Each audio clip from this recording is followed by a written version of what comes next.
Assez dit quoi, il n'a rien. C'est bon. N'écoute pas. Allô, c'est bon.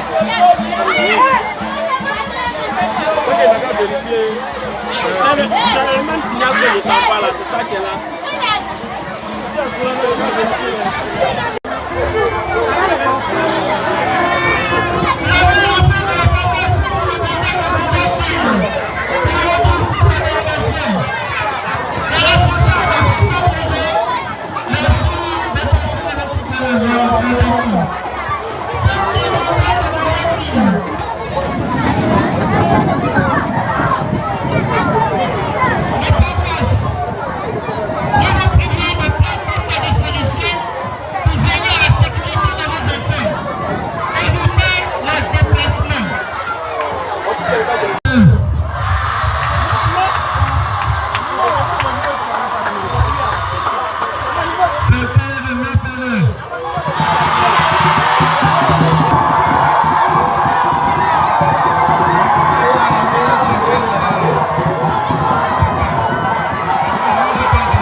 Je voudrais avant même de commencer vous transmettre les salutations de notre évêque, Monseigneur Raymond Awa. Il vous salue.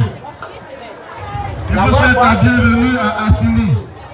Vous êtes les premiers à faire un grand pèlerinage à Assini.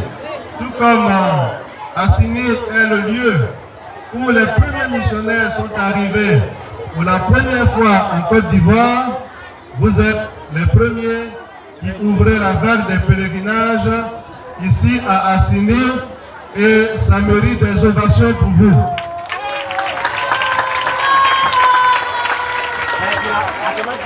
C'est vous qui nous ouvrez la porte des pèlerinages ici à Assini et tout à l'heure, on va vous expliquer pourquoi.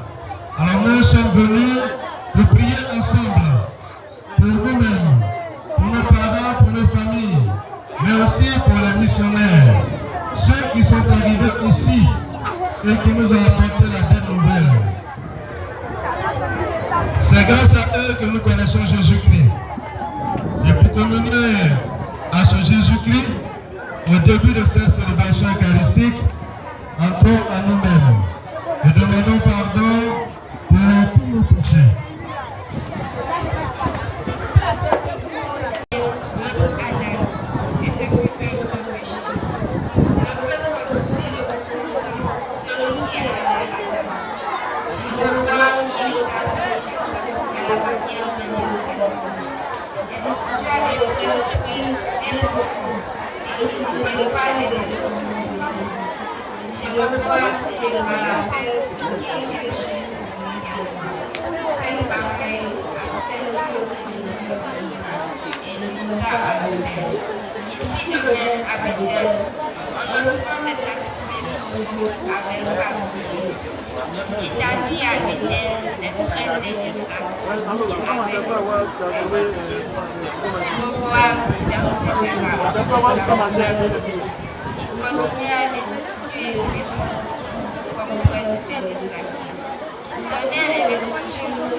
Pour ton peuple.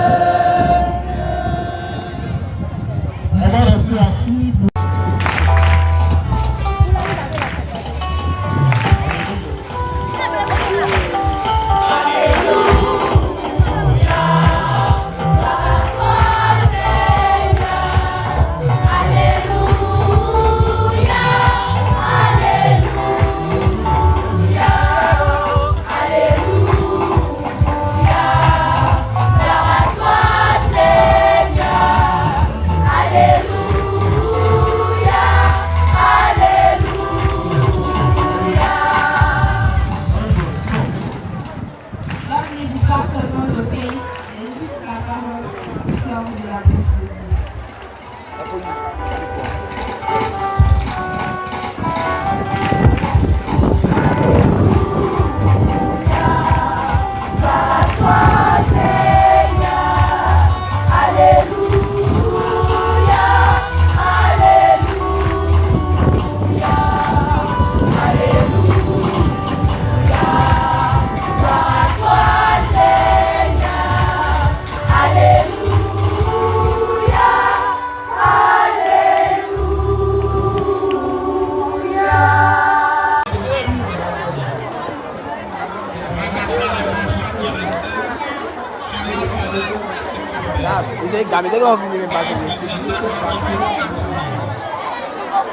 Puis Jésus l'accompagna. Ainsi que montant dans la barque avec ses disciples, il alla dans la région de Dalma.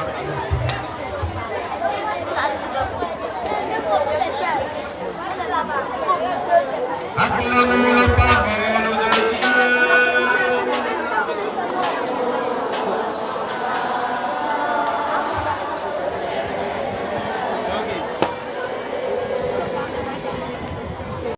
Vous puissiez retenir au moins un nom d'une personne qui a fait preuve de foi et qui a aussi beaucoup travaillé pour la mission pour être son modèle. Il s'agit de partir d'ici quand vous allez arriver à la maison et que vos parents vont vous demander qu'est-ce que vous avez appris à Assini. Il s'agit pour vous de pouvoir leur dire que moi, j'ai retenu le nom de telle personne qui a fait preuve de foi en Dieu ou bien qui a travaillé pour la mission. Alors, pourquoi nous faisons d'abord, pourquoi nous faisons ce pèlerinage? Parce que ici à Assini, pour la première fois, en tout cas la première fois que des prêtres sont arrivés en Côte d'Ivoire, c'est par ici à Assini. La mer n'est pas loin. Ils arrivent à la mer et ils entrent dans le village pour évangéliser. Tout à l'heure, je vais vous donner quelques dates. Même si vous n'allez pas les retenir aujourd'hui, au moins vos oreilles les auront entendues. Alors, comment commence l'histoire de la foi? L'histoire de la foi commence avec un personnage qu'on appelle Abraham, que nous connaissons tous. Et à aller dans un endroit qu'il ne connaissait même pas, que Dieu ne lui avait pas indiqué. Mais par la foi, Abraham s'est levé et il a obéi à l'acte, à l'œuvre du Seigneur, de quitter son pays pour aller dans cet endroit. Et Abraham, tout au long de sa vie, a manifesté beaucoup de foi en Dieu. Alors la foi, quand nous regardons le personnage d'Abraham, la foi, c'est la confiance. Faire confiance, une confiance totale, une confiance entière, sans poser de questions. C'est ce que Abraham a fait. En tout cas, dans la relation avec Dieu, pas dans la relation avec les hommes. Parce que les hommes, il faut toujours se méfier un peu. Alors, dans la relation avec Dieu, dans notre rapport avec Dieu, on n'a pas à se poser de questions. L'histoire commence en 1637. Ça veut dire qu'aujourd'hui, il y a environ 4 siècles, c'est-à-dire 400 ans, que les premiers missionnaires sont arrivés ici. Vous voyez l'image, regardez l'image que vous avez de part et d'autre. Cette image qui est là sur la photo, c'est ce que nous sommes en train de représenter ici.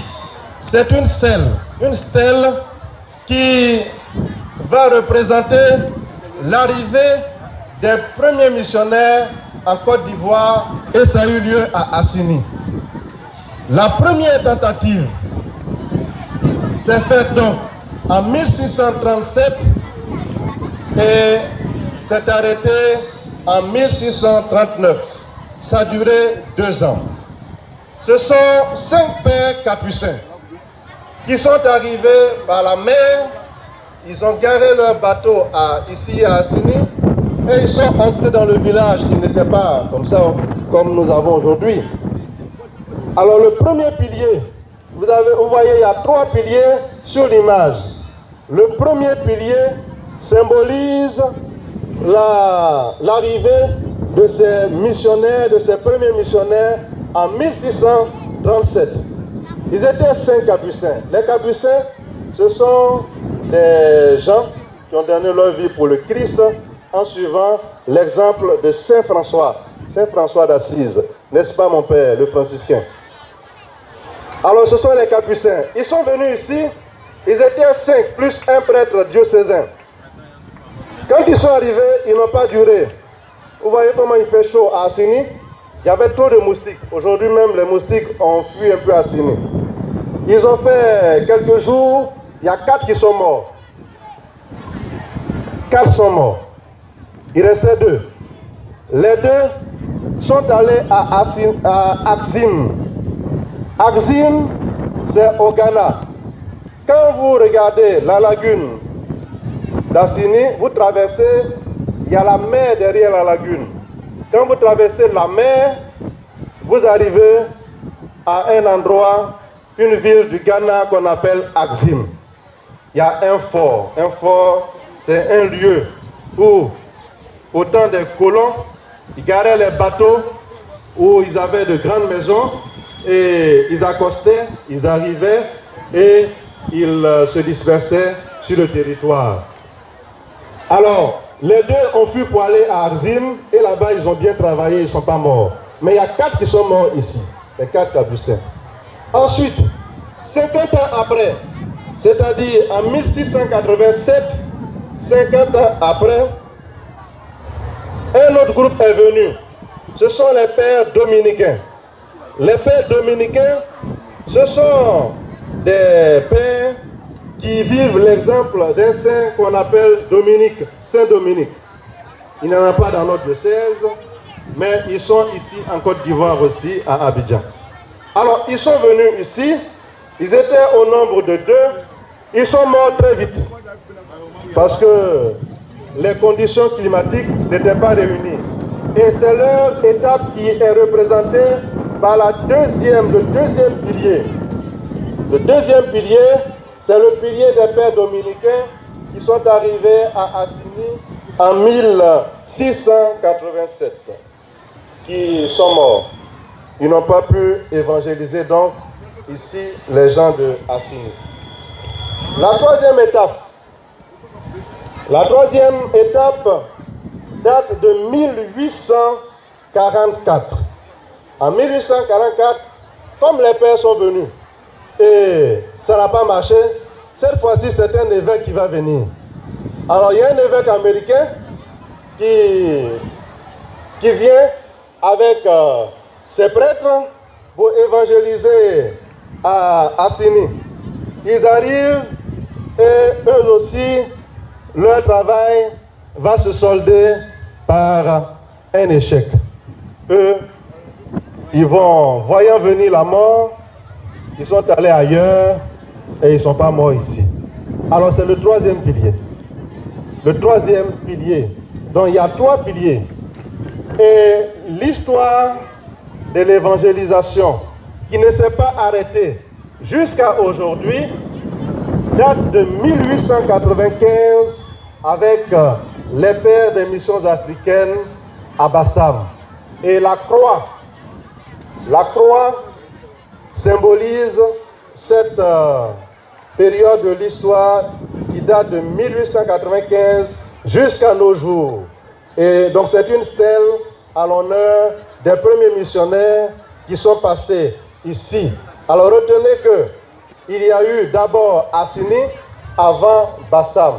Même si l'histoire de l'évangélisation à Assini n'a pas continué, mais c'est la graine de l'évangile semée en terre ivoirienne par Assini qui a germé et qui a fait venir les pères des missions africaines pour continuer cette histoire de l'évangélisation de la Côte d'Ivoire. Alors, donc nous sommes partis de la Bible, nous sommes arrivés chez nous parce que des gens ont eu foi et ils ont été envoyés par le Seigneur, c'était des missionnaires, ils nous ont porté la bonne nouvelle. Dans l'histoire de l'Église, il y a eu beaucoup de missionnaires. Je voudrais, pour terminer mon propos, vous donner deux autres exemples de grands missionnaires qui sont comme vous, les enfants. Ils sont de votre génération, mais ils ont été de grands missionnaires. Le premier, c'est une femme que vous connaissez, parce qu'elle a fondé votre mouvement. En tout cas, elle fait partie de ceux qui ont fondé votre mouvement. C'est Pauline Jaricot. Qui connaît Pauline Jaricot? Qui a déjà entendu ce nom-là? Secteur d'Aboisseau, vous avez déjà entendu Pauline Jaricot? Secteur d'Aboisseau, vous avez déjà entendu Pauline Jaricot? Secteur de Koumassi, vous avez déjà entendu Pauline Jaricot? Grand Bassam. Bon, je ne continue pas. Alors Pauline Jaricot, c'est une fille, une jeune fille qui très tôt, quand elle était enfant, allait au Saint-Sacrement et priait beaucoup le chapelet. Alors les enfants, allez-y adorer souvent au Saint-Sacrement. Même si vous ne savez pas ce que vous allez dire au Seigneur, allez-y vous asseoir devant le Seigneur. Parlez avec lui. Causez avec lui comme vous causez avec un ami. Priez le chapelet et imposez la prière du chapelet à vos parents à la maison. Alors Pauline Jaricot, toute jeune fille, allait souvent se recueillir au Saint-Sacrement. Et elle priait beaucoup. Et à 17 ans, elle a fait vœu de chasteté. Elle s'est donnée entièrement au Seigneur pour faire l'œuvre de Dieu. Et c'est à cette époque que, voyant les misères de la mission de ceux qui vont évangéliser, a créé une chaîne une quête, on va dire ça. Et elle faisait la quête pour soutenir ceux qui vont dans tous les pays pour évangéliser. Alors comment elle faisait? Elle prend 10 personnes. Ces 10 personnes font leur quête, donnent leur argent, et puis parmi les 10 personnes, une personne trouve 10 autres personnes. Un peu comme on envoie des prières sur nos téléphones et puis on dit, si tu as aimé, envoie à 10 autres personnes. Donc c'est une chaîne. Quand moi je prie avec Pauline Jaricot, je fais partie du groupe des premiers 10, je trouve 10 autres personnes et ainsi de suite, chacun trouvant 10 autres personnes, ça fait une chaîne. C'est ainsi qu'elle a réussi à ramasser à travers l'Europe et le monde beaucoup d'argent, et c'est par elle qu'a été fondée une œuvre d'église qu'on appelle l'œuvre de la propagation de la foi. L'œuvre de la propagation de la foi. C'est-à-dire c'est une œuvre qui soutient la mission dans les pays où ils n'ont pas assez d'argent pour évangéliser, pour travailler. Alors cette œuvre sert à construire des églises. Voici comment une jeune fille qui avait déjà très tôt connu le Seigneur et qui a 17 ans a fait cette chaîne de collecte, a pu créer aujourd'hui une œuvre qui est très importante dans l'église. Chaque année, on fait la quête pour les OPM. Il s'agit de cette quête-là. Ça a commencé par une dame qu'on appelle Pauline Jaricot. Ça veut dire que vous aussi, vous pouvez faire autre chose peut-être, mais vous pouvez évangéliser d'une manière ou d'une autre. Dieu peut vous suggérer des idées que vous pouvez mettre en œuvre déjà enfant pour aider à l'évangélisation. La deuxième personne que je voudrais vous présenter, son nom figure dans les brochures que nous vous avons.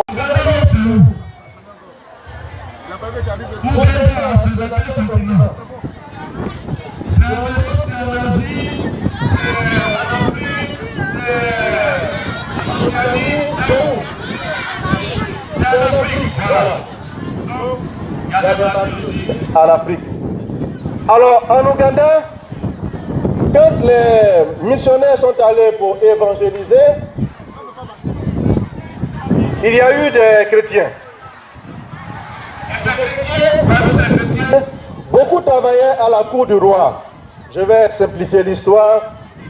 Et le roi n'aimait pas très bien, il ne voyait pas très bien la campagne que faisaient les chrétiens, surtout les Européens. Il les voyait comme des gens qui venaient lui arracher certains de leurs sujets. Parce que les chrétiens ne voulaient plus se soumettre à certains rites du royaume. Alors, un jour, le roi a imposé il était sorti en fait, et au retour, il n'a pas vu ses sujets. Il a demandé où ils étaient, ceux qui servent à sa cour, et surtout les chrétiens. Ils ont dit qu'ils sont allés écouter la bonne nouvelle que prêchaient les pères. Il s'est fâché et il les a condamnés à la mort. Parmi eux, il y a un jeune qui avait 14 ans. Donc qui avait votre âge. Il s'appelle Kizito. C'est Kizito dont on parle là. C'est ça. Alors ce Kizito, bien qu'il soit jeune, n'a pas eu peur. Avec ses aînés, il a accepté de mourir pour le Christ. On peut applaudir pour Kizito. C'est vraiment un exemple de foi. C'est un exemple de mission. C'est un exemple pour nous aujourd'hui, vous les enfants, et pour nous, adultes, qu'un jeune n'ait pas peur et qu'il ait accompagné ses aînés. Ils étaient au total, je crois, 21 martyrs. Ils ont tous été martyrisés, dont ce jeune qu'on vous présente en exemple. Donc voici, chers amis, je vous ai donné ces images, ces personnages, ces exemples, pour que vous puissiez retenir au moins un nom. Et puis, en sortant d'ici, dire, moi je voudrais ressembler à Abraham par exemple. Moi je voudrais ressembler à Saint Paul. Moi je voudrais ressembler à tel apôtre.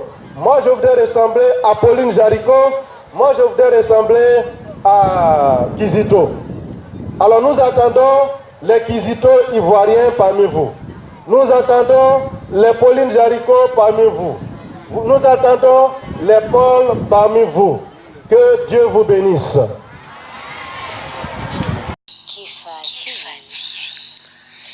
Kifa TV.